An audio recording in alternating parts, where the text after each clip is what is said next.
Hello, salutations, salutations. This is L.A Khalil. We're back. I have a very, very special guest with me. His name is Garrett McQueen. How you doing, good sir? I'm doing well. Thank you so much for having me. It's an honor. Thank you for being here. Thank you for taking the time. I would like to get to know you a bit more. And just to get straight into it, you were one of the first motivators and inspirations to get me involved, to get me to sparking this idea of a podcast to not only just, find what I wanted to talk about, but just to talk. Hearing Yeah. your voice, very soft spoken, very intelligent. There's always been a few occasions, definitely with with women specifically, they just want to hear my voice. It doesn't even matter what I'm saying, but they just want to hear my voice. And I just got into a space as of recently, like I want to be able to profit. I want to be able to capitalize on what people like, what people find soothing, what people hmm find entertaining. And with you, I was just wondering, you know, how did you get into this, industry? But how has your voice, has it changed? Has it always been the same? How people react to your voice? Yeah, I mean, it's really crazy when folks talk about my physical voice because I feel like a lot of folks in radio and podcasting spend a lot of time thinking about that. I spent the first 10 years of my career as a musician, so it wasn't my voice, it was my ability to play the bassoon that was getting me here and there. So when I started to transition into radio and later other content creation, I would always get folks saying, "Oh, wow, you have the perfect voice," and I'm lucky, I'm blessed in that regard. There are plenty of people who, I've being in national radio, you get a lot of feedback, you get a lot of good, you get a lot of the bad, as I'm sure you can imagine. So there are plenty of people out there that think I have an annoying sounding voice, but you just push forward and you really focus on what you can give to the people. And if I can give them a little comfort or soothing, with my content or even with my very voice, hey, I love it. That's what I'm here for. Now, you mentioned about the bassoon and starting off with the bassoon. You could say the bassoon was the door opener. How early did you get into playing the bassoon and Yeah. instruments in general? Yeah, so I mean, I was always a singer, from early childhood, coming up in the church and doing all of that. And when I was in seventh grade, when I was about 12 years old, I had the opportunity to do music in school. And I figured that I was a little bit too good of a singer to join the school choir, so I was like, okay, fine, I'll learn to play an instrument. So I joined the school band, and that's the instrument that was handed to me. And as they say, the rest is history. I stuck with it through middle school, high school, Mm. got my bachelor's in orchestral performance, bassoon, master's degree in the same thing, went on to playing several orchestras across the country. And yeah, that really laid the groundwork for, not only my knowledge of, what we call classical music and other genres of music, but it laid the groundwork for what I wanted, my career to look like after that based on those experiences. And based on those experiences, at what point did you really start in getting your groove? And what was your favorite moment that, was it a performance? Was it an event leading up to performance or after it? What was your favorite event? Yeah, there are countless musical moments that I can name, but one that really sticks out in my mind is actually when I was on radio, some of my early days in radio. So it was maybe, I don't know, 4, 3, 4, 5 years ago, about around now, it was Valentine's Day. And, I wanted to make sure that I was, doing my work as far as making sure that my audience understood, the black roots of the classical music that I was sharing with them on the radio. I also wanted to acknowledge Black History Month, but who can let Valentine's Day go without saying anything? So I decided on the air to read a telegram letter sent way back when from Dr. Martin Luther King Jr. To his wife Coretta Scott King. Read that on the air as a Black History moment, and connecting it to music with an orchestral arrangement of the famous tune "My Girl," for Valentine's, and all of the feedback I was getting, especially from Black folk who loved seeing our culture and our music validated in that way. I think that's definitely a moment that I'll never forget, and certainly the start of bigger things. I think it was in that moment when I realized that I might be onto something with my approach to my work. Right. And that definitely does. I mean, that's a moment for sure. That's, you kind of like took a chance and you meshed two things together, and to hear that positive feedback definitely from your own people. I mean, that's what we like to have. Absolutely. Now, you've been in this industry for some time, and like you said about having good feedback, bad feedback, criticism, things of that nature. Is there is there a specific moment where if you look back, you could have done better than what you did?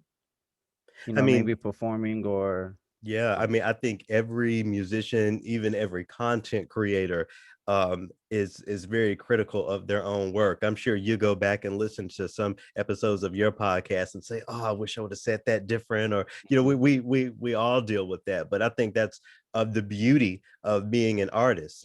There's not musicality, professionalism, really creating impactful content. It's not a destination, it's a journey. We're always learning. We're always taking in the world around us to build our content and to build the dialogue that we want to share with people. So yeah, there are many moments looking back where I say to myself, "Oh, I wish I would have done something a little differently." But I certainly have no regrets. If folks Google my name, usually the first link or the second link that comes up is some drama that I had with a radio station last year. And even something like that can seem like something that was a step backwards, or I would have done that differently. But I really stick to my guns, and I think as artists, as content creators, if we really understand what our values are, if we're really centered in that way, there's nothing that can shake us off, not even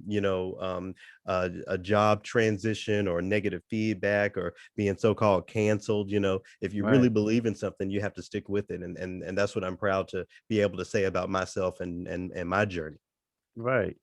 That's definitely a rare occasion when definitely with the power of the people and power of social media, where you stick by what you said.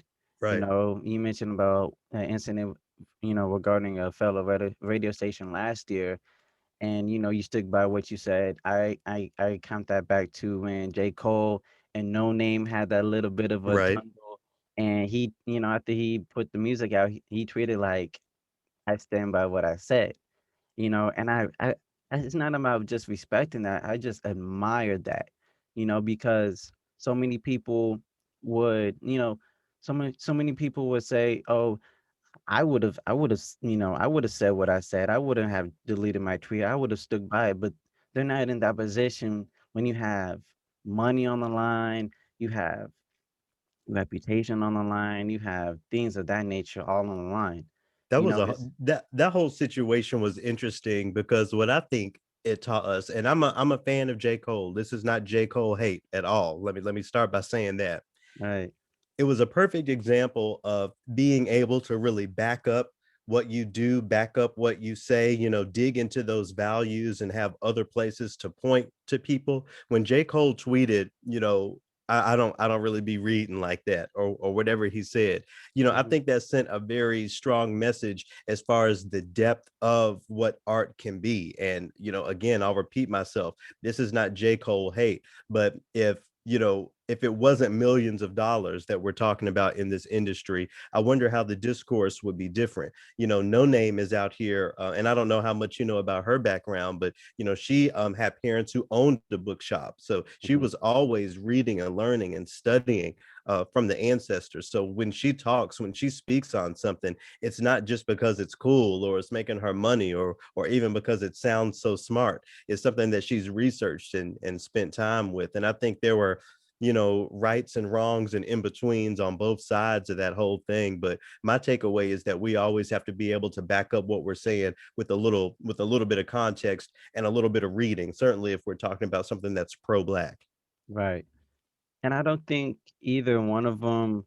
I don't think none of it, I mean, sure, with some of the subliminals, it was towards one another, but Right. I don't think it was necessarily J. Cole versus No Name. It kind of felt like a party versus another party. You have the party that are, educated, that were built into it. Then you have the ones that, not were, they weren't so, educated and built into it, but I guess they're starting to get into it.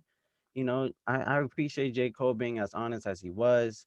No Yeah. name responding, because No Name, I know she has a book club. I know she does, Yep. charities and things like that. She's in it, you know, and she's in it with, a background that is to be respected.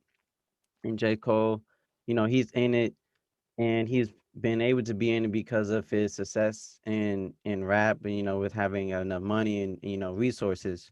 And with J. Cole, I really appreciate it because it's been a minute since I heard any new J. Cole. So it's like a Right, win-win right. for me. And let me qualify what I was saying by saying, it's not completely invalidating if somebody can't list off these 10 authors or these 10 books on this topic that they've read. I don't mean to invalidate just street knowledge, everyday knowledge, even that ancestral memory that I talk about sometimes. So you don't have to be some library living bookworm to be able to speak to certain things. That's not what I'm saying. What I am saying is that we have to respect folks like No Name who have done that sort of legwork and whose work is inspired by that study and not just words off the top of our heads. It's important to Yeah. acknowledge both sides.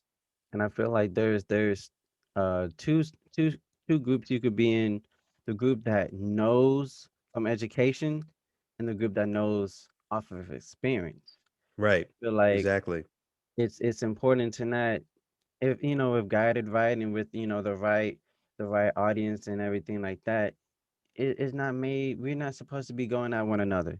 And I feel like a lot of people did try to twist their intentions. J. Cole, he didn't really say anything malicious. He was just saying how he felt. Right. That's the art of music. And with that being said, just you mentioned about, definitely we know from artist to artist, every day or every new song, every painting, anything, we while we made a mistake, while we made some mistakes and everything, we have no regrets. With cancel culture, cancel culture, Yeah. things of that nature, why can't the audience, why can't the subscribers, the consumers, why can't they not allow artists to grow? I feel like they kind of, oh, they don't realize we're people, or they don't realize, Beyonce is a person, or whoever their idol is. Why why can't why can't we grow? Why can't, superstars, celebrities grow? Well, I think you hit it right there, and that a lot of people don't see somebody that they see on TV all the time or hear on the radio all the time, always digging into their music. Don't think of those people as human. Don't think of those folks as people with feelings. And that's something that I have direct experience with. Back in my days on national radio, all sorts of folks. You would be surprised at the heat and the spice people on the classical music side of things will have for you. Folks just not wanting me in that space. Thinking that I'm making everything about race. When from my perspective, it's all about shining a light where a light hasn't been shined. They will send mean and derogatory things, not understanding that you're a person. Now, I think it's the responsibility of folks on the other side of that to see that perspective and not let things that really aren't that important get to you. I'm not remembering the exact lyric right now. I know you listen to a lot of Drake. I listen to a lot of Drake as well. And Right, maybe in the song Emotionless, he's talking about, how folks on the other side of the screen are usually just underage and looking for attention. I can't quite right. remember the exact bar, Yeah, but I think that that's exactly what it gets down to. Yes, people suck. People send mean things. People don't think of other people as human when they're pushing certain things out there. And I won't say but, and folks on the other side of that need to, not put too much stake into things that at the end of the day don't really matter. And you're absolutely correct. I feel like, with the emotionless, he said some things that were needed to be said for sure, and I think definitely that's my with favorite Drake song. I think that's for my real. favorite Drake song, period. Yeah. I feel like I have like 5 different there's like 500 different styles of Drake, so there's like 500 different Drake songs. You got Jamaican, you got Yeah. Toronto, you got regular Drake, you got Jimmy Drake from Degrassi. You got a lot of Drake, and I love Drake. I love Yeah, Drake. no, I stand as well. But yeah, he was mentioning about just the being on the phone and they're hating so other people could feel how they feel, you Right. know? And I feel like definitely with social media, when you have the memes, you have the derogatory text, you got all these different ways to communicate how you feel. And it's important to know and to know who is saying it. I also love the Joe Budden podcast. And when Joe Oh, Budden yeah. were going, the boys were just going through so much hate. Oh, they don't know how to do good business. They don't know how to get a deal. Ian, he can land them a deal. And for months, they had to go through that for months. Right. And the crazy thing is, we're talking about not only the fanboys, but we're talking about people who were in the industry saying those things. Yeah. And it's just about who is saying it, how much power is in it. Because if you allow people, just random people, to say, you know what, you're not doing good enough, how long do you expect to be in this industry? How long do you expect to be in the position of success or power? You know? I mean, I think that's actually maybe how we made an initial connection years ago. Both of us listening to and tweeting about the Joe Button podcast. I really love how dynamic that community is, and I'll say it, as toxic as the parts of that Mhm. community can be. I think it's really incredible how he and his team have been able to join so many people together.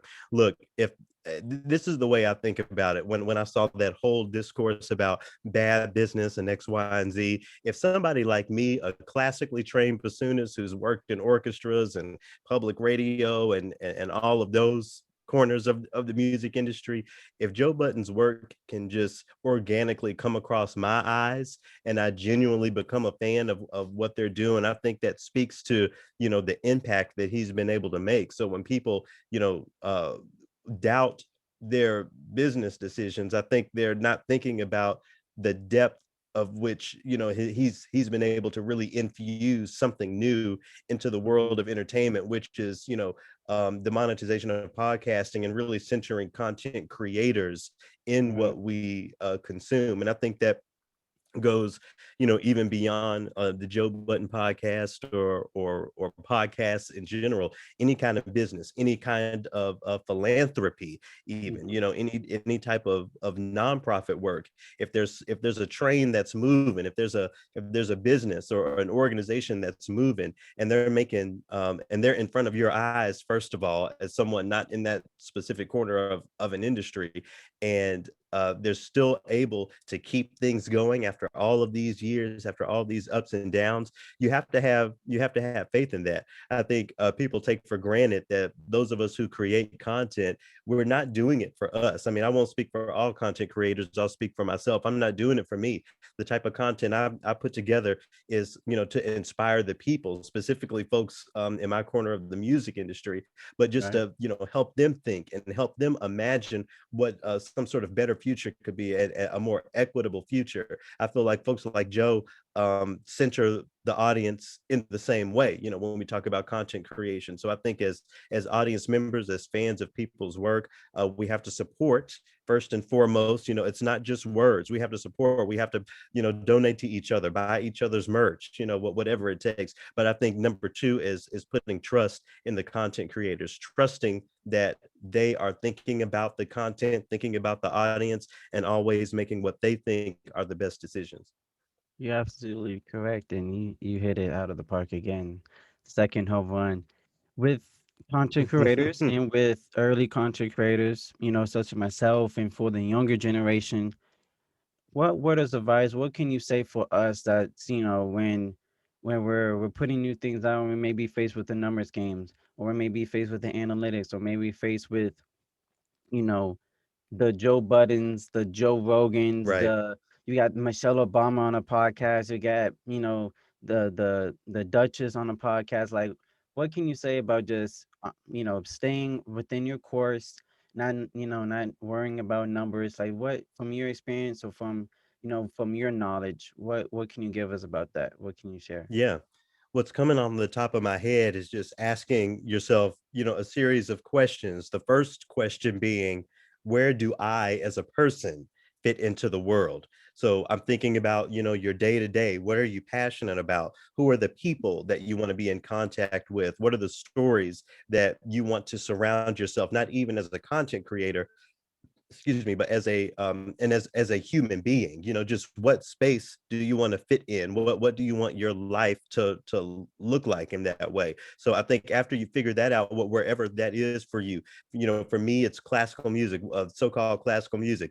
Maybe it's cooking and the culinary arts, maybe it's hip-hop, maybe it's philanthropy, really connecting folks out on the streets, just Right. figuring out what you would do for free, what you want to spend your time doing. Okay, so from there, when we talk about turning that passion into some sort of content, into some sort of project, I always ask myself, how am I unique? How am I approaching what I want to approach in a different way? And I figured out how to do that when it comes to classical music. From there, once you have the foundation of your passion, how you want that passion to manifest in some sort of content and project, to just do it and to keep doing it. There are going to be Okay. days when numbers or impact looks a little low. I think I found that when you start a project, there's a lot of excitement about it, those numbers look great, and more times than not it kind of falls off a little bit, just because people are always interested in the new thing, and maybe it takes a little while for them to hook in. So to just keep doing it, because at the end of the day, when you are on the, I don't know, 20th or 30th episode of what you're doing, that is going to be so valuable 100 episodes from then, or 200 episodes from then, even if Right. those numbers look a little low. So I would just say those things, find where you fit into the world outside of work, outside of content creation. Figure out what sort of project, what sort of content you want to create from that passion, and to just do it and keep doing it, and not to be discouraged by clout or numbers or Right. anything, because you will grow. The consistency is everything. And I'll close out this little section, just by saying, everything, I believe everything in this world has cause and effect. I practice Nietzschean Buddhism, and causality is the only absolute truth in that practice, which means every action has a reaction. There's an effect to every cause. So if you keep doing something, there will be effect. You just have to keep at it. Thank you. Thank you for that. Thank you. Round of applause, everybody. Yeah, yeah, yeah. I would like to know, where are you at right now? Where are you at? Where are you based out right now? So I grew up, I spent the most time down south in Memphis, Tennessee, home of Drake's dad. So, a connection there. But Yes, I've sir. lived in many cities. Before we started recording, I told you I spent some time in Los Angeles.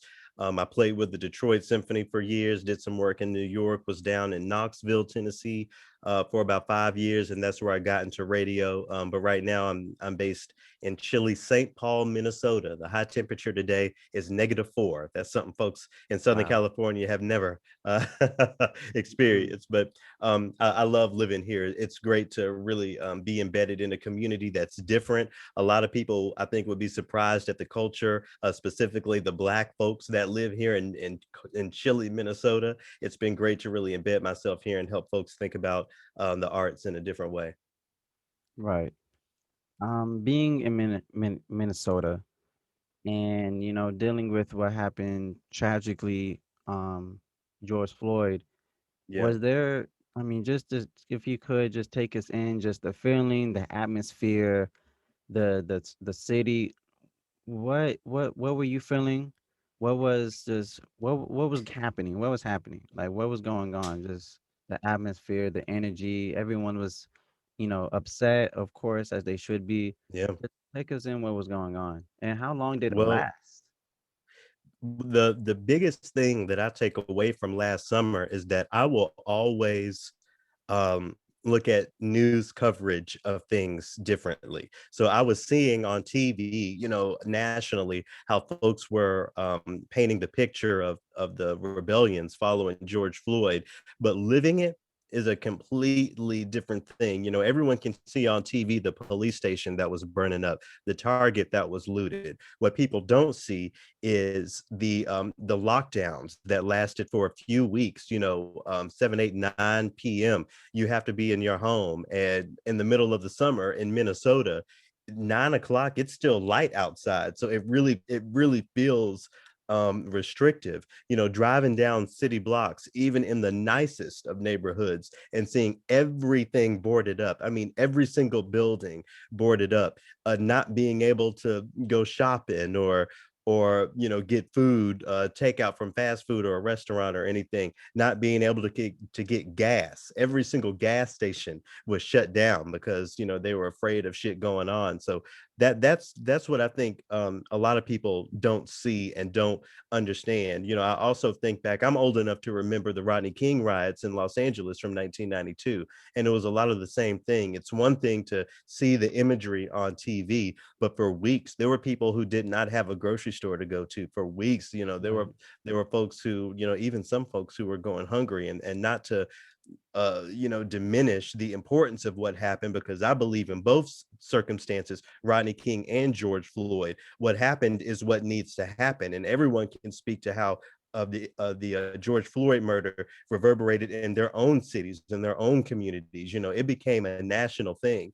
I think the violence of racism, and capitalist, racism driven capitalism, I think the violence that has put on so many communities of color for all these years, all these decades, it manifested in that way. It's no longer just black folks problem, brown folks problem. It's everyone's problem to deal with, because this is your target that's burnt down as well. You see what I'm saying? So Right. it's just interesting to, again, to see the coverage of something on TV versus actually living it. So I will never look at a news story of something going on in another city and take that for the true perspective, because being on the ground gives you something different. Stores that I shopped in on a regular basis, driving by 2 days later, seeing all the glass broken out, seeing how it's tore up, actually physically being in that space. That is a completely different story than seeing something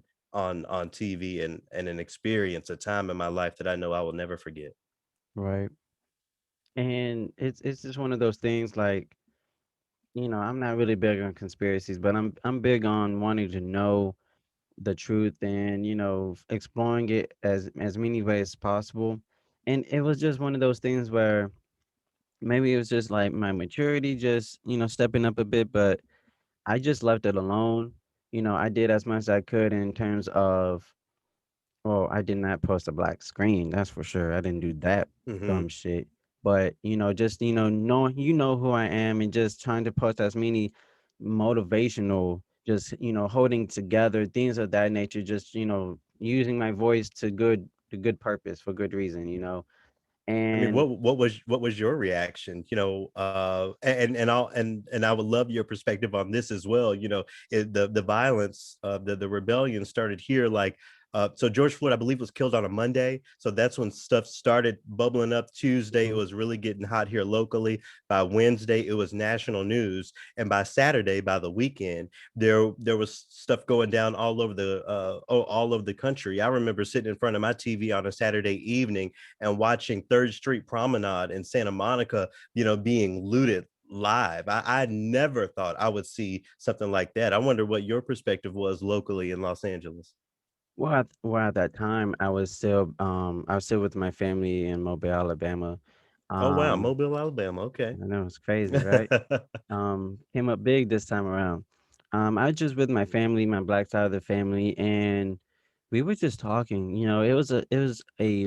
We're still going through the pandemic, and it just that I guess ignited a bit more conversation of race, of being aware, socially aware, things of that nature, because I do stand out, amongst both sides of my family, and it was an opportunity to just appreciate life, appreciate where you're at. Maybe not, even where you're at isn't even where you want to be, but you know that it's better than where you were, or it's not so bad. And so the conversations just started to have it was just more of those type of conversations of life, and not taking a day for granted, not taking a second for granted. Just talking. I started talking more to my family that I have even talked to in years, or you Yeah. know since I've been back. It's more of those like, all right, I'm gonna come see you. I'm gonna come see you. We're gonna have a talk. We're gonna eat, or we're gonna, just really embrace each other's, each other's lives, just to have some connection, some feel, And it's one of those things. Definitely at that time, being like the man of the house, it just gave Mm. me it just gave me motivation to just make sure my family as safe as it can be, Well, you you know. said you said, Mobile, Alabama, the black side of your family. So I'm wondering what's the other side? Right. Okay. They're up in the country, so news for them probably didn't touch them until like the next week or something like that. But So I wonder, as someone who is multiracial, you definitely and don't let me speak for you, but it seems like you definitely have to think about the problems that are connected with being a person of color in the United States. But on the other hand, maybe there are privileges that you right, have that you can lean into. I don't know. right. I've definitely accepted that there's a chance of me having privilege, that Mm-hmm. my definitely compared to my black people, that's a thing. I just look at it like I I guess selfishly, I was like, I don't feel like I have any privilege. But then if I look at someone else that has none, Yeah. it's a different story. So it's one of those things. Definitely, as I was learning and maturing a bit more, like just accepting it.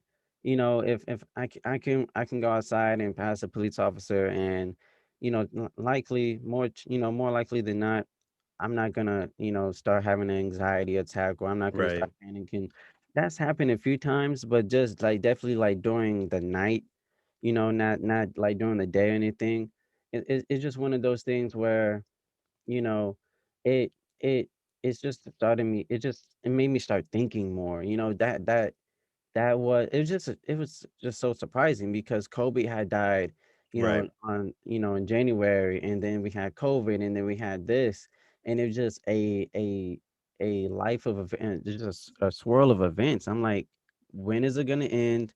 Is it only gonna get worse? Because it was just what, May. It was like April, May. It's just like we're not even in the summer just yet, Yeah. and it just had me started to think about life a bit more, and it motivated me for sure, and I think it brought my family a bit more closer, as I think as it should. The year before, my uncle had passed away, and that really enabled me, even if I didn't want to, Mm-hmm. and even if I didn't think I was ready to be the man of the house, to be the one bearing, a big load of the responsibility, you know, to compare like LeBron, you got points, rebounding, assists, blocking, defense. It just my workload just increased, and I had to take that, and I was willingly too. And it's one of those things where I noticed about death. I don't like what death does. Death gave me a new suit. I Yeah. don't wear suits like that. Yeah. Death is the reason why I had this article of clothing that Mm. That's that costed interesting. X amount of money. Death gave me a new living space. Death gave me more space than I thought I need. It just gave me so much that I didn't feel comfortable accepting. I didn't feel comfortable knowing, when people die. It gave me a bunch of new clothing, see if this fits. See if, he's no longer here. See if this fits for you. You know what I mean? see if this the cologne, the watch, those type of things. Yeah. Was I willing to take it? Yeah, cause ain't nobody else gonna like. I'm not saying ain't nobody else, but that's my uncle. You know, Yeah. if someone's gonna take it and take good care of it, I'm gonna do that. And, You there's know, also a responsibility behind that. You just can't go yeah, shit on those gifts that right, you received, from your family member. You have mhm, a responsibility to, make sure you're using those tools, those clothings, this new mhm, space that you've gotten, whatever, to the best you can to multiply it into, yeah, something good. I mentioned Nietzsche and Buddhism earlier. The symbol of Buddhism is the lotus flower because it's a flower that seeds and flowers, blooms at mhm, the same time, back to the cause and effect, everything being connected. So if that cause, your family member's death resulted in this, what greater effect can there be if you take all of this, everything that you've been given, and mhm, plant that seed or do whatever right. you can to really extend that positive energy? It's a beautiful thing. Death is only temporary. Death is something that we only experience for a short time, but what's left is what's eternal, the legacy and what you're doing with the legacy that he left. And I do believe everything is said to be true, and it's one of those things where I feel like we all think we'll live forever and anything like that. And I think it's possible. I started thinking about it, and maybe not in the physical sense we'll live Mhm. forever, of course, but we still know George Washington. We still And know. but that's due to certain structures. That's due to certain white-centered structures that make sure that we know him. Everybody knows George Washington, but Hmm. does everyone know George Washington Carver, for example? Exactly. We're here in the middle of Black History Month, so there's structures there that keep that sort of activity going through the generations. But I think we're getting toward the end of that. But I think we're getting close. And I think we are too, definitely with the power that we have. I Oh think yeah, we just unlocked like a new level to it. And exactly to what you were saying and to what I was saying, like we still know who this man is after hundreds of years. Fortunately for us, we know who George Carver is. He's created a lot of what we have today, due to, peanuts and, yeah, and peanut and butter, other things, yeah, toothpaste, soap, all that necessity stuff too. And it's within our community that we know and we uplift these creators, these innovators, these legends, these people. It's gonna be within our community. I'd yeah, rather be I'd rather be known for for who I was, from the people I was with, from the people that I represented, from the people that embraced me. You know what I mean? And it's up to us to I feel like it is up to us to educate those that are ignorant. It's a back and forth. I see some black people say it. Stay out of this conversation. You're white. Stay out of this conversation. Then there's some black people that saying, well, say they that need to to you, know. Yeah. It's happened. I've definitely not so much being in LA, because LA is very diverse. It's right? chill, but definitely being back in Mobile, Alabama when I was growing up, I had it really bad. I'm not gonna lie to you. Definitely Sure. going through middle school, pretty much all my life, um, from elementary to middle school up to the sixth grade. It was me that was the whitest thing in the room. If it wasn't the teacher, more likely not, there'd be a few there were white, female teachers, but besides like students, I was the white kid, you know what I Yeah, mean? And yeah. Well, it was it was a oppress lot. it's easy for the oppressed to become the oppressor, as many people have said, but it's all about how we react to that and what we do with those experiences. Just going and cussing them out, is it going to bring them, to something greater, some thought process that's going to elevate their understanding of who you are and what you have to offer to the world? It's a two-way road.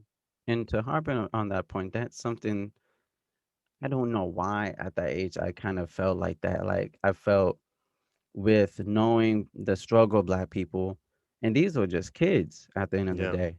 I was like, they're a product of their environment, what they see, what they feel, what they know, what's being taught in the household, that all that energy is being put into them. And so when they do see the closest target, because they of course they'll be disobedient and lash out on a black teacher, but they never try the things they want to try on a teacher if they can do it to a student. And so Exactly. I kind of been, it wasn't even about who I was or where I came from. It just what they saw. And so I dealt with that for like a year, and it just that was the moment of just awakening how people are, how people are going to be, and how messed up the system is, how messed up life can be. That even the kids are being put into this, just feeling these feelings already, and having this type of energy every time they wake up and they see a white person, they just wanting to threat, wanting to hurt. And, and when you mentioned about the rioting and the looting, I don't. I say go for it. Get I them Nike mean, tracksuits. Do. I mean, I because don't know who listens to this, but as I said earlier, what happened is what needed to be done. The issue needed to be real enough for them to actually see it and hmm feel it. Dr. Martin Luther King Jr., I believe, talked about the protests being the voice of those unheard. Or, I'm paraphrasing there, but what needed to be done was done. If you ask me, yeah, I because didn't get in on the action myself, but you know. and I may have to edit. mm, Take Adidas, okay? Because with Nike, I'm trying to get in business with them. So take the Adidas. You make sure I'm taking the Adidas tracksuits, not Nike. All right, I'm phony. I admit that I'm phony. That's a joke. But I do have a question though, just in regards of for us by us. Why aren't we I mean, of course, social media and things of that nature, it appears, we can have those looks. But why does it seem like in comparison of Gucci, Louis Vuitton, things of that nature, with their I mean, they've done it plenty of times, and as of, a few years ago, the the the the just the graphic tees or the t-shirts just being openly racism or openly Yeah. racist and, discriminatory. Why do we continue to support and buy their brands? Because it seems like, all right, like the thing at Starbucks, we're boycott for like 2 weeks, and then we'll peek outside the window, like, can we go back? Is it good?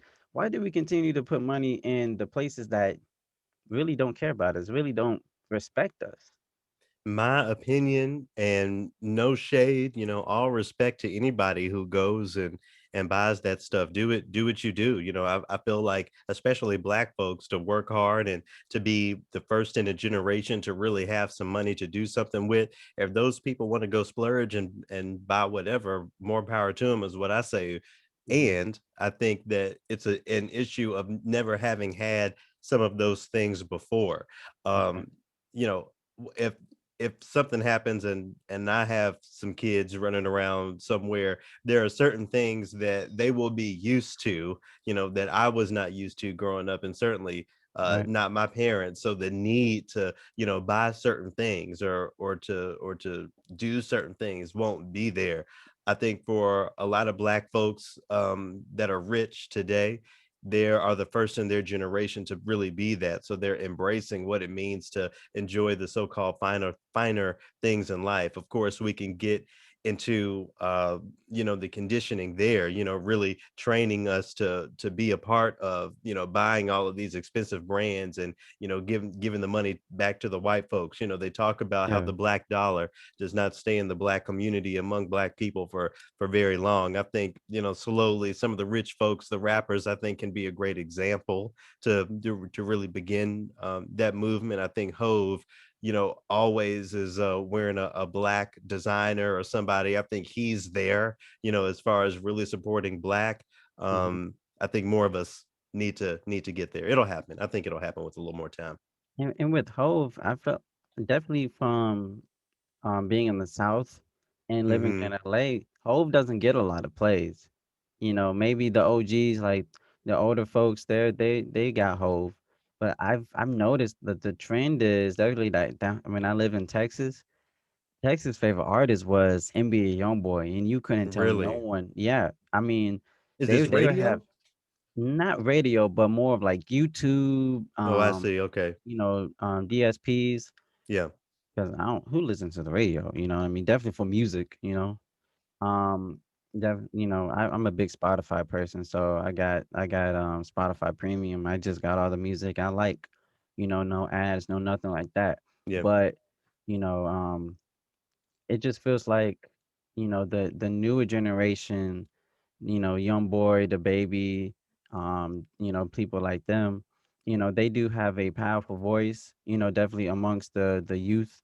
And I feel like if they to listen to or to watch Hove's game plan, or maybe Mhm. like a Drake or Beyonce, the OGs who's been in it for years, it'd be a trickle down effect because, like you said, with Hove, he's mostly wearing black designer. Beyonce, I'm sure she's doing the same thing. They're hip hop royalty, of course. I just feel like because Hove doesn't always say it publicly, isn't always out publicly, isn't on IG flashing and stuff like that, it kind of invalidates him from any conversation. Who's listening to Hove? Why would we listen to Hove? Why would we care what he says? You know, I wouldn't say it invalidates him. I just think he is one of the folks in a different arena. You know, the baby and NBA YoungBoy and those folks definitely have communities. They have an audience, and that audience might not necessarily care about what Jay Z has done because they weren't here for it. Again, I remember when Jay Z, and again, no shade at all, but I remember when Jay Z was just among the rappers that they were putting on the radio, and then right? as the years went by, obviously he, grew beyond what so many other people could have ever dreamed to do, certainly considering where he came from. So I wouldn't say it's invalidating. I just say that those the younger artists just have a different audience, and they have a responsibility there. I hope that Yeah, these all these lulls can inspire the yeah, next generation, Generation Z and beyond, to do more. I think about when I was a little kid listening to hip hop, I remember Saturday mornings turning on the TV with the music videos. It was a lot of Naughty by Nature. It was a lot of Queen Latifah and all those folks. And yeah, there was the money about the money, the songs about OPP and all that sort of stuff. But there was also the mission, hip hop as a part of the continued struggle all the way back to the Negro spiritual from the plantation, and I want to see more artists, not just in hip hop, but across the board. If back to my corner of the music industry, even Black folks in classical music, I mhm, think have a responsibility to continue in that struggle and continue in that fight. And many people are. It's not non-existent. There are folks in every corner of Black culture continuing that. I just hope to see more of it, especially from the younger generation, because we have to keep it going. We're just getting started.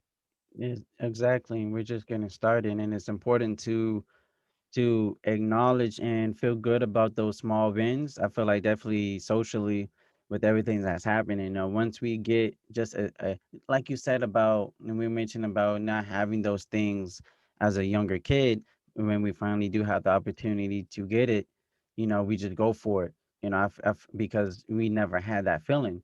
And so it's important that when we do get a win, either large or little, it's good to take it, but we can't take our foot off the gas. Right, That exactly. once we because there's nothing that can be just fixed in one day, in one legislation, in one law. We're talking about hundreds of years of mistakes that needs to be corrected. That needs to 400 be plus. Right, 400 exactly. plus. That needs to be corrected. That needs to be acknowledged. That needs to be put to people's attention. You know, And music can be a part of that because music has yeah. always been a part of that struggle, always Mhm. since the beginning. And just to speak a bit more about our music, what are your top five genres of music and top five artists? So The biggest thing about my work, certainly my podcast, but my work in general, is that we're breaking down that phrase classical music. So when I think about music that's classic, that's far beyond just the orchestral music of Western Europe, right? There's classic jazz, there's classic hip hop, there's Hmm. classic country. There are all of these things. So when I affirm classical music as my number one genre, I'm thinking about any music that is foundational to the aesthetic of a culture. What does that mean? That means there are Mozart operas that I love. That means Beyonce's early tracks, Crazy in Love, as her, opus one, as far as many people would say. That is a classic composition that I love. Even when we get into, some of the real so-called white folks music, the rock and all of that. The band Queen is a group that I really love. Hmm. Rest in peace to Freddie Mercury and so many of those classic works. So I just want to lay that out first. So I would definitely put classical as my number one genre or classic music. Beyond that, obviously, number two is hip hop. I've been, listening to that for, since I was a little kid.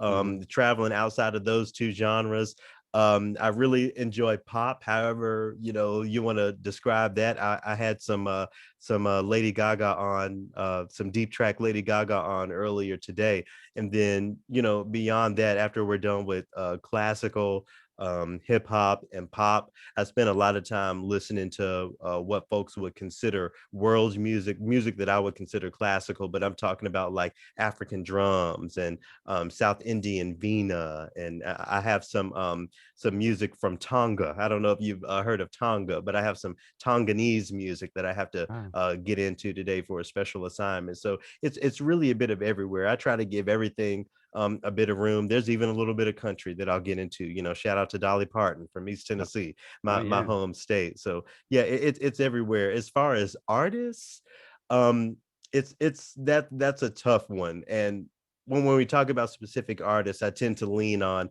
hip hop, rap, and R&B because that's where that sort of fame matters. Mhm. My number one is Beyonce. Has been since I was a middle school student, way back in the Destiny's Child days. I was a stan. So Beyonce is number one. I um I put Drake as number two. I always talk about Drake as my favorite male rapper. I Mhm. it really pisses me off when I hear folks talk about their female rappers or favorite female rappers. I think that's othering in a way that we need to get out of here. So to respond to that, I call Drake my favorite male rapper. Got He's you. number two. I will always have to have Nicki somewhere in my top five. Nicki Minaj was my re-entry back into hip hop rap specifically. After spending so many years in school and really grinding in the field of classical music like I did, hearing her rise up first through the features and then her own in the mixtapes and then through her, own projects was really Mhm. how I got back into listening to hip hop. So I will definitely put Nicki there. And beyond those three, I'm listening to a lot of Megan the Stallion, as a lot of people are. I've been a huge fan of Tyler the Creator for many years. I think an artist whose name we don't say nearly enough, based on just the depth of his work, music, and beyond. And then there are several other folks that come through, and I'm sure I've left out somebody that I love and listen to all the time. But yeah, those are the ones that I would put up there: Beyonce, Drake, Nicki, Tyler, and honorable mention to Megan the Stallion, since she's been doing some great things these past couple of years. Of course she has. Shout out to all of those wonderful artists. Definitely to Meg Thee Stallion. You know her most recent success as an artist, as a brand, her name, all of her music. It just hits. Who's in your top five that I did not mention? Who's a strong top five for you that we haven't talked Top about? five. Jay. Well, we talked about Ho, but not in the musical sense. But Jay Z for sure. Yeah, He's a newly entered top five because I've only been listening to him like strongly, like dedicated, like as a fan for a year. only Um, for 1 year. Wow. So you came in because after 444, because that was a couple yeah, years ago now. At that point, wow. Okay. 444 dropped in July in 2017. I wasn't listening to Hove because Hove wasn't on Spotify until he dropped, yeah, until his most until his birthday, which is in December. He put all of his music on like all the rest of the DSPs instead of You just weren't gonna Title. you weren't gonna pay for title. Oh no, nah, they're not Okay, gonna catch me. but see, now I gotta get you now because you can't talk about not buying Gucci and Louis and all of that stuff, and then not talk about not supporting the black DSPs. You know, I was there on day one with title. I support everything black. I think we all got to do that. I think for me it was a matter of I've known this one place for so many Sure. times, and it's like, all right, am I really going to, branch out and for this one person that I've yet to listen to, am I really gonna make it, take it for all of, just from one person? And I started to do more research. I wasn't so, acquainted with what title was and what it was for the artists or what it was for the consumers. Right. I understand, like, definitely for the artists, it's more equal and in regards of like equity and things of that nature, but I wasn't so familiar with definitely, 17, 16, 15 around, it's been around for a few years. I just wasn't so acquainted with it, but in regards of Spotify, I was just more used to it, and it was a blessing for Hove to have done that. I don't know what made him do it, for him to drop all of his discography on Spotify.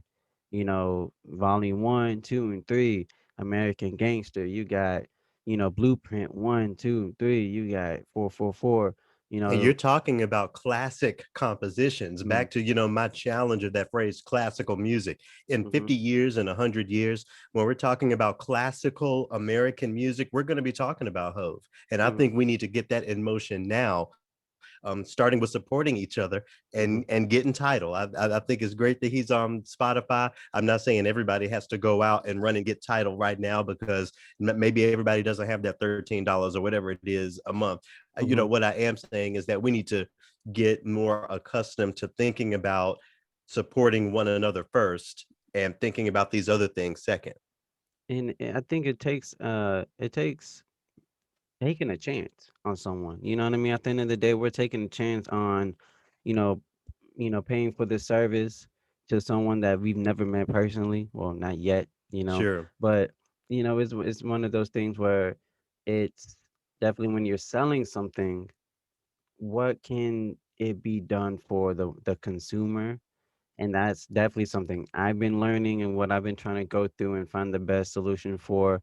And And you know, it's all cyclical. Think about the folks who took a chance on you in some uh, way. I think we can all name those people who didn't have to give us a chance, but they did anyway. So why not make a practice out of doing that for each other? yeah.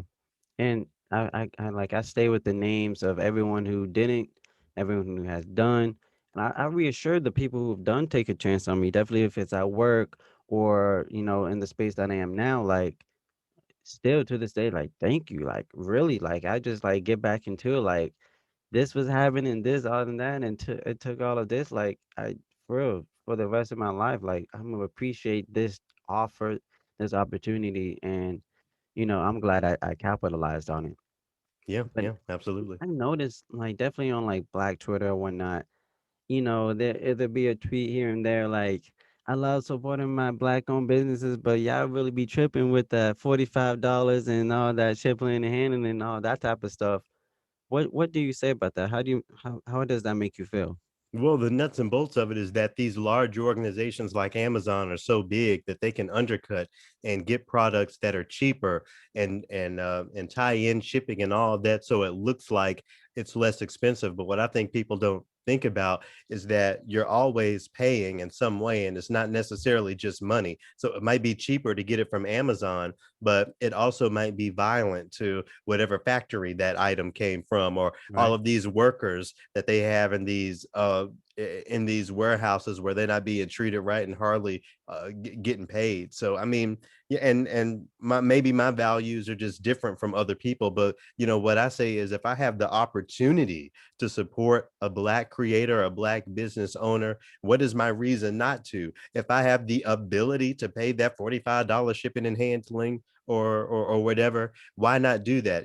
Do I really want to give that $45 to somebody else, or do I want to, Right. support our people? So I think it's a culture shift. I think it's a difference in thinking, and putting other things in front of money. I'm thinking a lot about I've always been an anti-capitalist in many ways, but after watching Judas and the Black Messiah last night, I'm thinking about some of those early critiques of that, how so many of the ancestors, foremothers and forefathers, including Fred Hampton, their critique of this capitalist system that has proven to us since the beginning not to work for black and brown folks. It was built on slavery, and since then, we have anomalies like Hove, like Beyonce, who are able to get on and become rich. But for the vast majority of us, black, white, and everything in between, it's just living to your next paycheck. I am so grateful to be able to, run my business and have what I have to maintain and stay afloat. But I think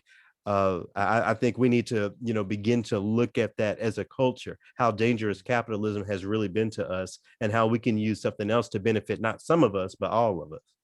And that's a good point when you mentioned about Hove, because a lot of people critique, or when I see it on the web of some of his critiques, is that he is a capitalist, that he is, someone that's not to be trusted because because of the group that he associates himself with.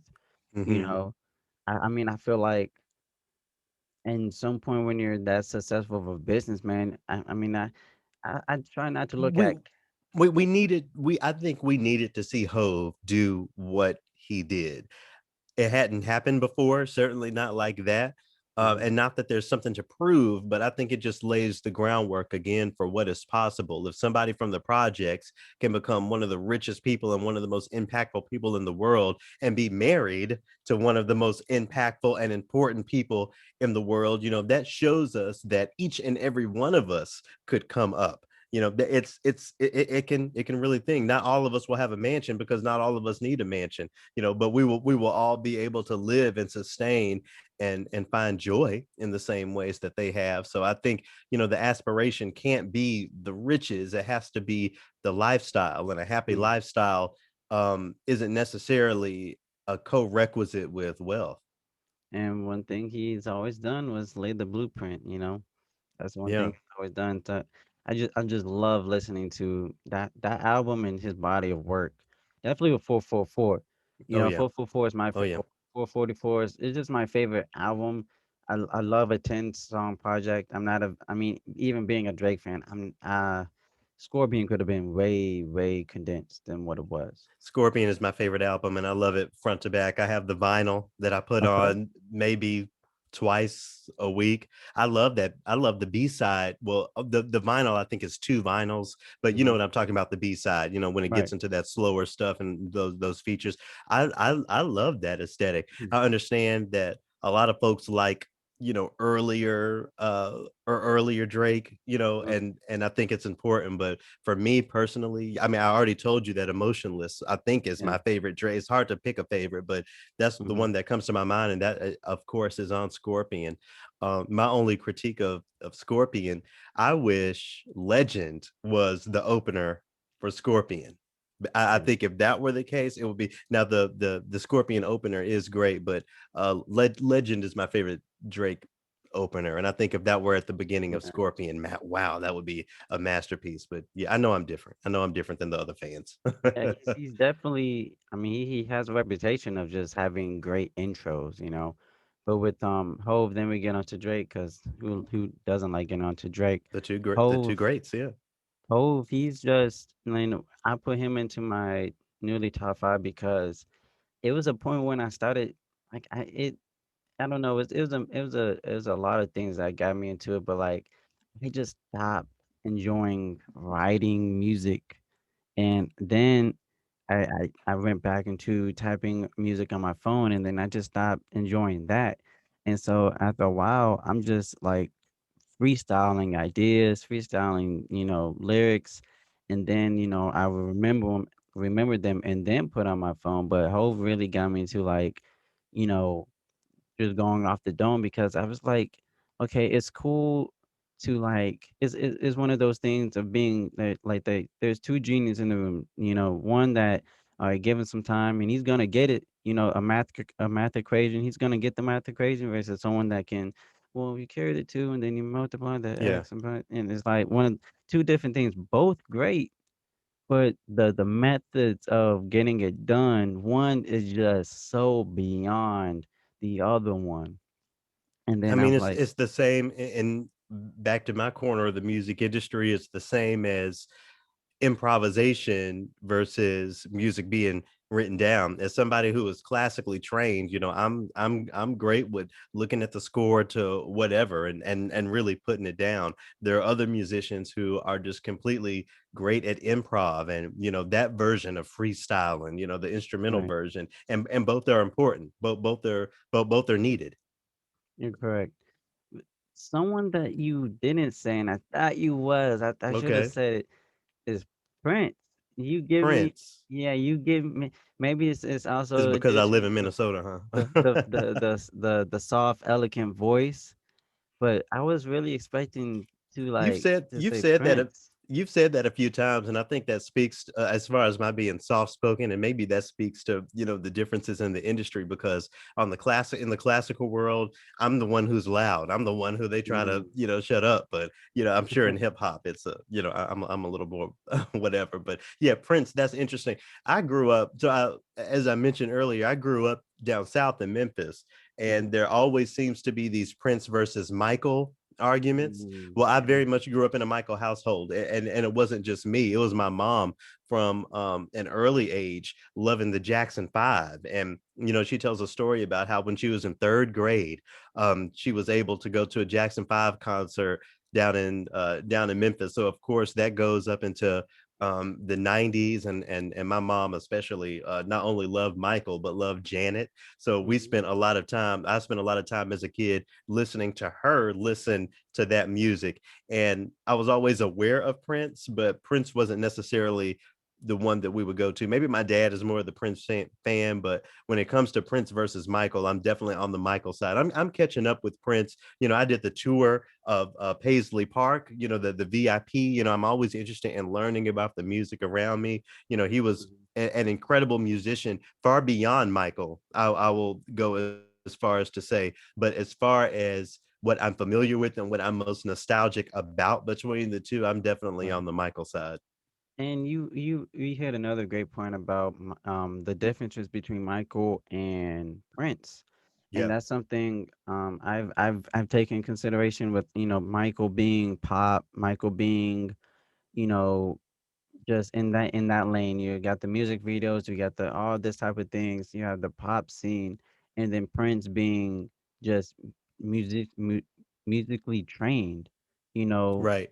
And a having such a big influence on other artists, that mhm. musicality going through them. And I think you hear Prince's legacy there. But again, on the other side, I think Michael was more open to different types of collaborations and different sorts of things.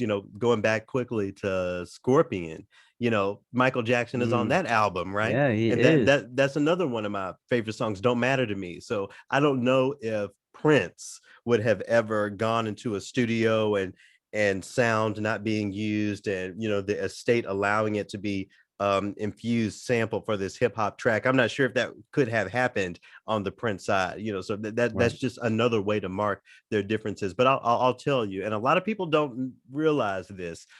One of my main bones to pick with Prince, even in death, when I was in high school, maybe this was 2000, I don't know, 2002, 2003. The group 36 Mafia, I don't know if you're familiar, Okay. Yeah. straight out of Memphis, 901, won an Academy Award for the song "It's Hard Out Here for a Pimp," for the movie Hustle and Flow. And that's a big deal, not only for hip hop, but especially for a Memphis hip hop group to be leaving not with a Grammy, not to compare the awards, but not with a Grammy, but with an Oscar, with an Academy Award. This is something of some real white prestige here, Mm-hmm. So they Prestige. have that. And I say white prestige because I don't agree with measuring our success by those awards and that sort of thing, but even so, it's a moment. It was definitely a moment. So 36 Mafia, in an interview afterwards, they talk about how within those crowds of all those Oscar people, tuxedos and everything, they had just won this award and can't find an after party to go to. These folks will say, oh, they're not dressed appropriately, or these folks will say, oh, it's a private gathering or whatever. Well, toward the end of the night, they finally got to Prince's after party, and Mm. apparently Prince would not let them in, and I think it speaks to what Prince really thought about hip hop, what he thought about rap. Maybe that would have evolved if he lived a little bit longer. But Mm. when we talk about Prince, I can't help but to think about that either. I really appreciate the platform that he gave to things like Black Lives Matter. I think Prince could have had an even bigger footprint if his opinions, if his understanding on the purpose of hip hop were a little more to the front. I understand that. I respect that. I think Prince definitely has always had such an elite and high standards Right, on which is everything, good, which because is the good. standard was high, but you gotta respect rap. You gotta respect Yeah. rap. You gotta at least be able to be more open to it and understand, just be able to have understand where it's going, the transitioning that it's and that it's headed towards. Right. I think, when I think about my music ability and my art, I often ask myself, would I be someone that Prince would acknowledge? Would I be someone that Prince Probably would not. No talk shade. to? And you know what? I tell myself that too, just to get me, just to motivate me, just to have me a Yeah, bit motivated, so I could, work as hard, work as hard to maybe one day I would be in a position to say, you know what? I think he would, yeah, but I mean, I have a long way to go from there, but we all I do. like exactly, and I think with Prince. No, rest in peace. I like how Hove he mentioned that in one of his songs where they sold tickets to walk through his house, Right, and he wouldn't be and surprised they're if and they're they not cheap, I'll tell uh, you. no. It costs a coin to do that. And it's just, one of those things where, I think, yeah, Prince was gonna give Hove his catalog and put it on title. Those two were just tight knit in like in business and stuff like that. And unfortunately, he had passed away. But I did not know Prince he has over like 25 albums. I mean, Like it's incredible. It's it is incredible the amount of crazy. music he put out, and even the music he didn't put out. And on Mm, top of that, goodness. you can't sleep on the fact that there was Purple Rain and these other Mm, films that he produced. So, right. in incredible talent. I will never say an ill word about Prince, other than the fact that I wish that he, had had some more outward respect for hip hop. Now with, the harping back on just more the African American community, one thing that I've taken, very seriously since I've started, working is mental health Yeah. and being a voice for that, being more aware and wanting to see, my African American people, have better mental health. And one thing that I'm working with is betterhelp.com. Hmm. BetterHelp.com is completely digital. It doesn't require you going to like a therapist, like a original or a usual therapist face to Right. face. You can do it through the phone, via text, calling, FaceTime, email, things of that nature. You keep in touch throughout the week. You get billed every 4 weeks.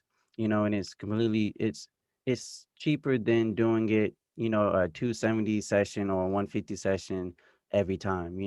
And it's one of those things that I think definitely with us being still locked in the lockdown, we have the opportunity to either grow and find things about ourselves or let what's going on affect us and unfortunately depress us or give us anxiety and things of that nature. And betterhelp.com has really been something that just knowing that there's an online resource for mental health. And it's not even just about mental health. There's things, you mentioned about, with your religion. There's things, if you need to talk about your religion, get some things off on that. There is, there's things about your sexuality, maybe trying to figure that out. There is that. There's, with family issues, household issues. Yeah. There's a plethora of things that we are all in need of, guidance and help. And they have a plethora of just resources and counselors and therapists to get you to where you need to be, you know. If that was an ad, beautiful job. Great finesse. Thank you. Yeah, They need to call it's me too. We do underwriters as well. it's a blessing to be in just even a conversation with them. I emailed them. I saw Taraji P Henson Yeah. and a video on her, and she mentioned about it, and I was like, I've been doing this. I've been mentioning them way before they we've gotten in contact with each other, and they put me in the situation or position I am now.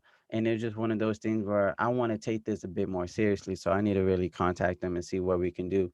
But I just love seeing these type of online resources because it gives us nothing to make an excuse about. You know what I Right. mean? And one thing about my dad, he's always been very adamant and consistent on is, no excuses, none whatsoever. There's no reason for you not to be able to do this. There's no reason for you not to be able to take care of this and, do that and, moving forward. But I think it's all on us, but with African Americans specifically, and I hate being that guy, because I hate having to, I feel like we can't move forward if you're always talking about the past. You know what I Right. mean? But But you have to understand it. but you gotta Right. We understand we it. all know what Rafiki said on Lion King. Yeah, exactly, and it's just one of those things where we gotta we gotta talk about it. We gotta open up. We got to be just understandings. Yeah. Everyone has to have a clear understandings, and I Yeah. feel like even from the days of slavery, just working against our will, working in a corrupt system, working with no breaks, really, unless it was death or sleep, if we were granted that, you know, if it Sounds a feels lot like today, doesn't it? And not to exact. compare slavery to No, anything, but no, there are definitely comparisons. you're exactly right. And it's one of those things where, and there's no shade to white people, but we aren't granted oh, I'm just looking for myself. I'm gonna go travel to Europe. I need to go find myself. We're not granted oh, he was just having a moment. He was just lashing out. He was just, Todd was just, he's just been so Not overwhelmed with Todd. school. You know how Philip gets, when he doesn't have his, gluten-free breakfast and you know what I mean? Like we don't get Yep. that. We don't get those things. And I don't think we need it. You know what I mean? That's what makes us great because we're not, we're not handheld like that. But Well, we're you got to think about the spaces in which those things happen. What the spaces in which Todd, as you say, is being given a break, or Philip, are spaces mhm, that are not going to give us a break. So what that says to me is that we have to figure out how to build the foundations of those spaces that are ours, so we don't right. have to deal with that sort of violence. And I'm that's not me trying to be a separatist. It's just me, using the past and even using the present as a clearer view of what is required for Black and brown folks to have those safe spaces. And Right. even within those spaces, there are challenges. Every Black queer person has a story about how Black folks ain't shit when it comes to the LGBTIA plus community, Mhm. and not to make that blanket statement, but just to make the point that we have to get closer and closer to finding those safe spaces for ourselves. And what I think that is going to require in many ways is building spaces that are specifically for us. Now, there is reform and all of that sort of thing that can Mhm. happen, bringing Hove back into it. Everyone had an opinion with his NFL collaboration, some good, some bad. I think we Mhm. need everyone in as many places as possible. And that's another good point, and we'll get to Hove again. We're the Hovengers now, huh? Oh, I don't know. I We're the don't new know. Hovengers. No, Yeah, no. JP JBP who, you know? You're exactly right. I feel like, in safe spaces, whether it be a room, maybe a safe space is a library, very quiet, very, down to earth, whatever a Yeah. safe space It may could be a be. it could be a Zoom session or a clubhouse room, anything. Exactly, something quiet, just like this. This could be granted as a safe space.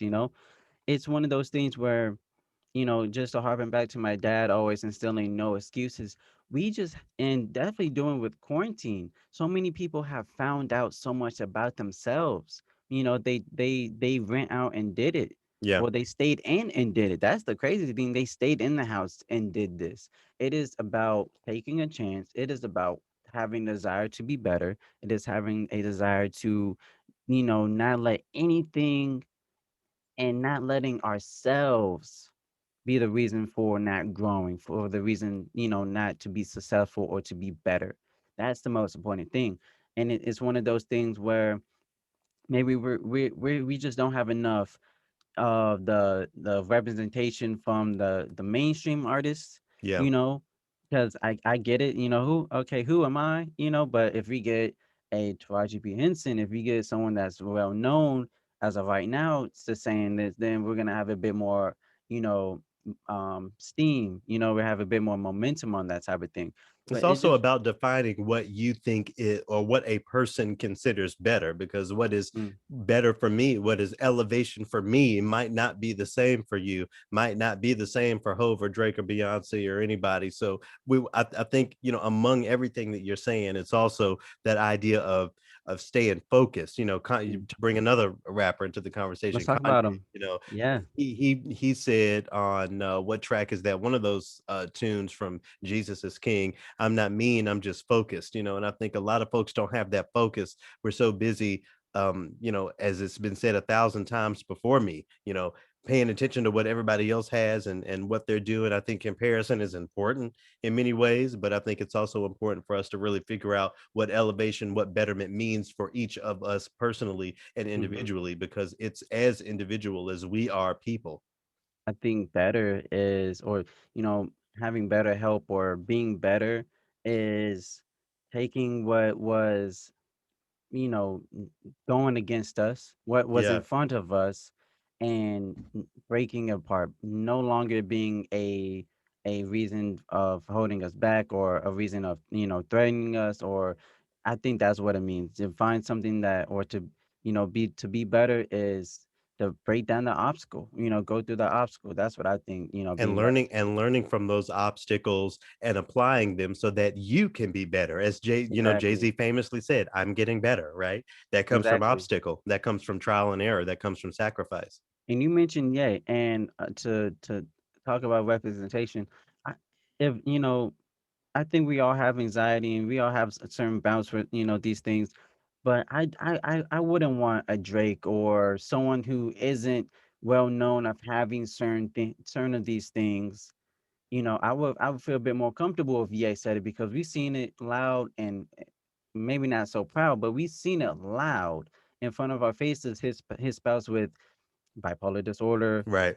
Right. anxiety and things of that nature. I feel a bit more comfortable, and I'm sure a lot of people would, with having the people who are going through it day in and day out, and still getting through it.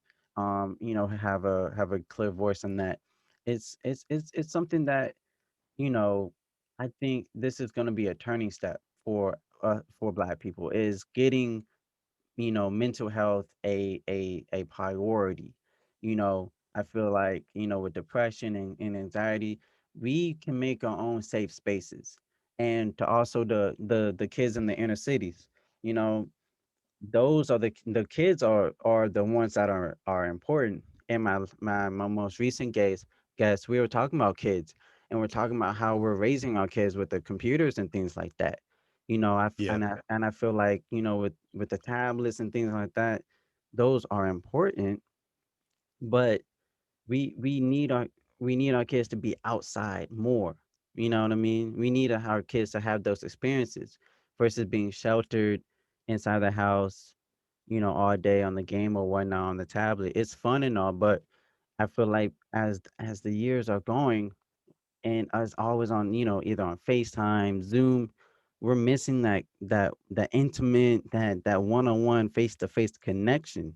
And that's something I fear is, we're gonna get away from that.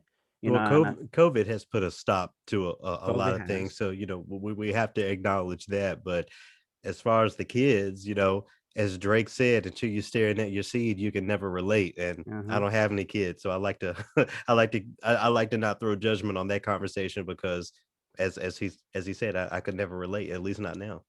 I don't have none to call my own, but I sure help raise some, and they're not the easiest.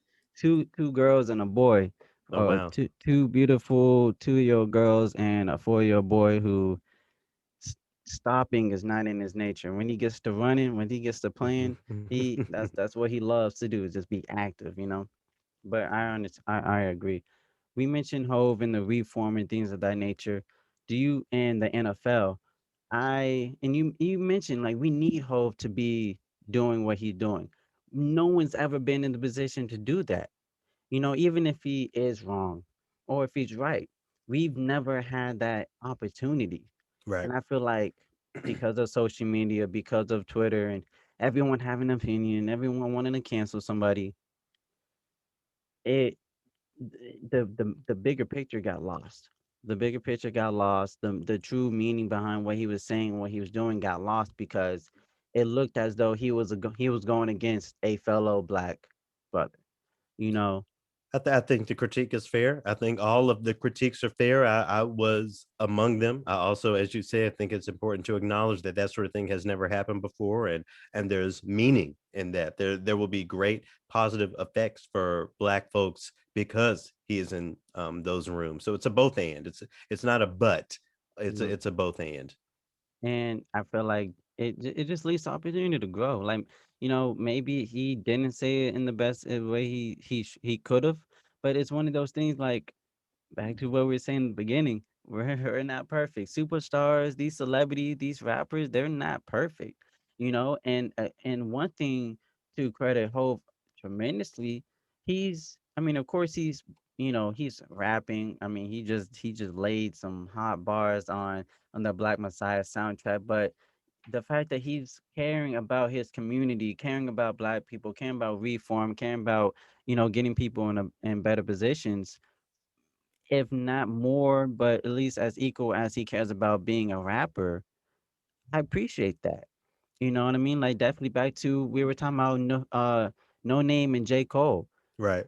If I'm not mistaken, I don't think Hove even graduated high school. Maybe that was just Joe Budden, but you get what I'm saying? And Hove, at the end of the day, it don't matter.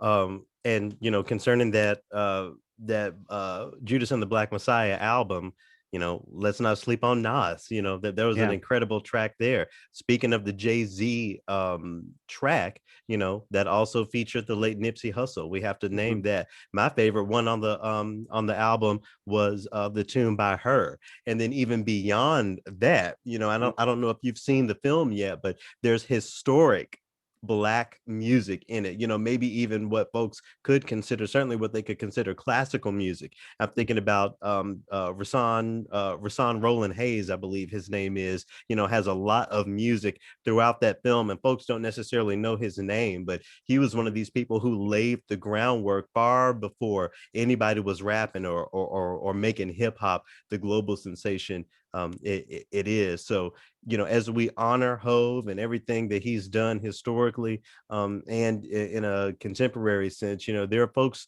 right there along with them, continue, as I said earlier, continuing the struggle and mhm. making sure that music is always a part of that conversation and a part of that struggle. And like you said, I'm on Mr. Entrepreneur with Pharrell Williams, like, you know, if you don't own the building, at least stock the shelf and keep on stocking till you're stacking for yourself. It's one of those things like with the idea of instant gratification and instant success, like you have to start from somewhere. Right. Like for everyone that's gonna see this, like you have to start from somewhere. The best thing is just to start. You know what I mean? Like, doing this podcast and doing anything where there's gonna be trials and tribulations. You're gonna have to, all right, let me hit the drawing board, let me Yeah, fix this, let me get rid of this, things of that nature. It's that's going to happen. And it's not really our fault, but to a degree it is because we put these celebrities though in the spaces that they are by either right. purchasing their services, by continue to talking about them and go and support either movies, music, things of that nature. It is kind of like our fault, but I think definitely for the kids, younger generation being so easy to being, exploited or, just lied to. When you're having the kids on the phones and on the tablets for so long and not really paying attention to what they're seeing or just not paying attention to them, they can see all of these things on YouTube and on social media, and they start to not just, you know what I mean? They start to just not know what's true And because to they're br not and being to Yeah, no, I agree, and to bring it back, full circle, that puts a unique responsibility on the content creators. So Mhm, maybe there isn't necessarily something wrong with young people using that technology and spending so much time with it, as much as we have to think about what is the content that they're consuming. If mhm, there is content that is teaching a 3-year-old Black girl who she is, what her history is, the women who came before her who fought and sacrificed, and what she can, do for herself in the future, just at the beginning of her life there, if that is the type of content that a little girl is spending hours with in front of the iPad, I don't have a problem. I right, think that we need to, think about, again, how we can engage our specific industries, music, content creation, everything outside of that, to be a part of that better future. It's possible. We can do it, but we all have to do it. of course. And I would like to just one more. I would just like to talk about Ye for a little bit. Sure. Ye, I hope Ye's doing good. He's he has so much pressure on him, and I think Yeah, that doesn't get and back to mental health when you're having so much pressure with music and the atrocious contract he has. He's fighting to be in the board of Adidas and trying to be in a Nike. He's fighting a higher fight than most of us. And that's going and being married to Kim Kardashian, that doesn't make life as easy as people may think it is. I'll stay But, out of that one. you know, and it's those things where it wasn't the being in, Hollywood that made him crazy. Dealing with I don't want to say crazy, but that made him ill and going through what he's going through. The passing of a mother. It no long it doesn't matter how long someone's parents died. That's never going to be something anyone can really recover from. Of course. you know. And so you gotta take that in consideration. You gotta take in his workload. He's made so many classic albums, the expectations only get higher. You know what I mean? And that type of pressure, that type of pressure could make someone go crazy. It could literally make them go insane because no matter how kind of like with logic, as I always say, no matter how much blood, sweat, and passion and thought you put into it, they're always gonna just trash, whatever. What's next? You know? And yeah, one of my best friends, Cheyenne, um, the Jam, he loves Ye, so I just give a big shout out to those two. But yeah, like his mental health in African American community is something that should be addressed and should that's gonna be a turning point for us. Well, Please. I'm definitely a proponent. There are lots of Black therapists out there. There are even websites specific to finding a Black therapist. I think everybody Black, and maybe even everybody Black and Brown, need to think about what therapy could do, because we all are holding a lot of trauma, Mhm. historically, but even in the everyday these days, dealing with COVID, dealing with job loss and unemployment, and all of those things. So yeah, you're not gonna catch me not being a proponent of that. Mental health is as important as physical health. Yes, sir. And to close, just tell me, talk about any upcoming projects, the podcast. How is that? What direction do you want to take with that? What are you trying to? What is your goals with the podcast? What are some projects that you're working on for us Well, to? Oh, Yeah, the overall goal, as I said earlier, is to deconstruct and decolonize what we mean when we say the phrase classical music. Just when you were talking about all of Kanye's albums, you called them classics.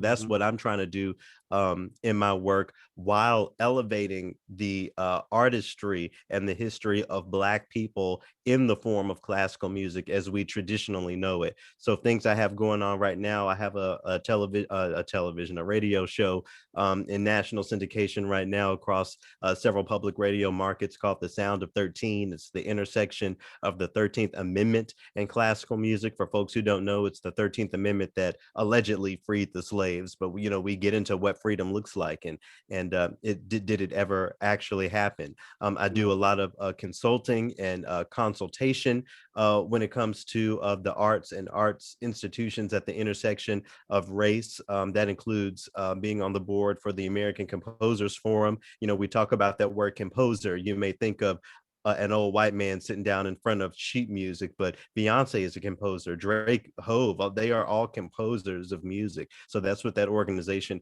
is looking to continue to affirm alongside the traditional tradition of classical music. I'm also on the leadership teams of the Black Opera Alliance and the International Society for Black Musicians, two other organizations that I encourage everyone to check out. And then, of course, I have my own podcast called Triloquy. It's every week. It's out on Wednesdays. Special guests every week, and conversations at the intersection of the real world and what we mean when we say classical music. So I don't know when this will come out, but in our next episode, this upcoming Wednesday, I guess that'll be February 17th, February 17th.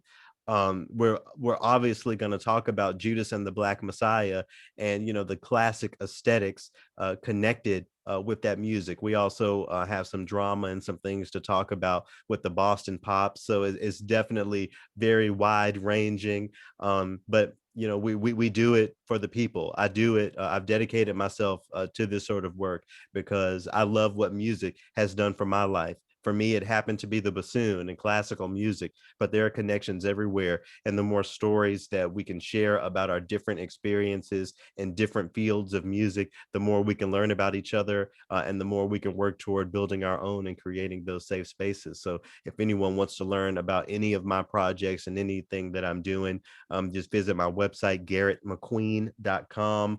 Triloquy is available anywhere you listen to podcasts. More information on that at triloquy.org, TRILLOQUY.org. And of course, I'm always down to collaborate and work with other content creators. So it's been a pleasure for me to sit down and chat with you. I think you're doing really, really great work. It's not easy to sit down for 2 hours and just chit chat with someone, but you make it very easy. So congratulations on everything you're doing. thank you. Really, thank you for that. I really appreciate that. It's sometimes it's very tiring, but it's always well worth it, And that's definitely thank you for all what you said. Beautifully well spoken, of course, one and only. That's one of the goals I have for this podcast this month was nothing but African American artists, so we can talk about our African American roots and Black History Month and things of that nature. And so to be able to have this come to fruition and have such a great experience and such a great time, it's a dream come true. This is I'm saying, like, this has been something that's been in the works, maybe unbeknownst to me, but this is something that's been manifesting for a few years actually, and I'm really blessed to have this coming to life. And thank you for all that you do.